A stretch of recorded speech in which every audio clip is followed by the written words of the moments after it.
19 डिसेंबरला काय होतं मला माहित नाही. उलट चर्चा चालू आहे, कोणाकोणाची नाव आहेत, काय काय कोणी काय काय कारनामे केलेले आहेत. चळवळीचा मुख्य आत्मा आहे की आशा सोडायची नाही. सगळं काही संपलेलं नाही. There is still hope. आशा आहे आपण ही लढाई जिंकू शकू.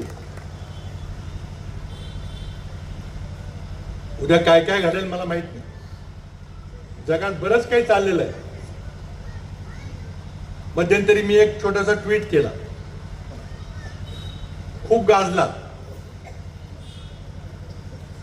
मी म्हटलं की कदाचित महिनाभरात मराठी माणूस भारताचा पंतप्रधान होईल. कराडला बोललो मी. अनेकांचे फोन आले, विचारले याचा अर्थ काय, कसं काय. कोण म्हटलं की तुम्ही होणार का.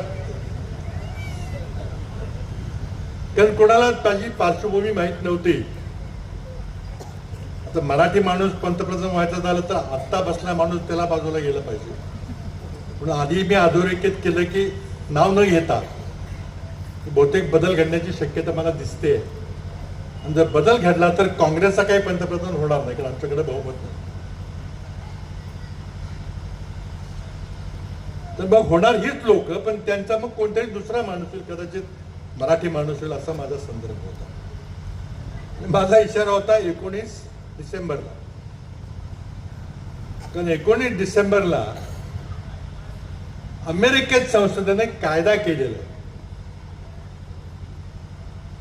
19 नोव्हेंबरला कायद्यावर राष्ट्रपती ट्रम्प साहेबांनी सही केली आणि तो कायदा झाला. आणि कायद्यामध्ये असं म्हटलेलं आहे की अमेरिकेत एप्स्टीन नावाचा एक माणूस होता, इस्रायलचा गुप्तहेर होता.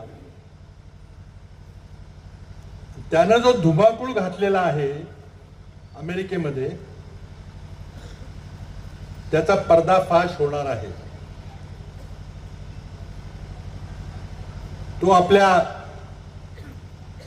विविध प्रासादामध्ये, मोठ्या मोठ्या हिमल्यामध्ये, बंगल्यामध्ये सगळे कॅमेरे ठेवून, व्हिडिओ करून सगळ्या बड्या बड्या मोठ्या लोकांची छायाचित्रण केलेली आहेत. ती सगळी छायाचित्रणं, ते सगळे फोटोग्राफ अमेरिकन संसद कायदा करून एका महिन्याच्या आत म्हणजे 19 डिसेंबरला जाहीर करणार आहेत. यात कोणाकोणाची नावं आहेत,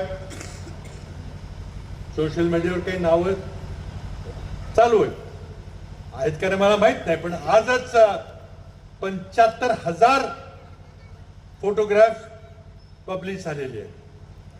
20,000 ईमेल्स प्रकट झालेले आहेत.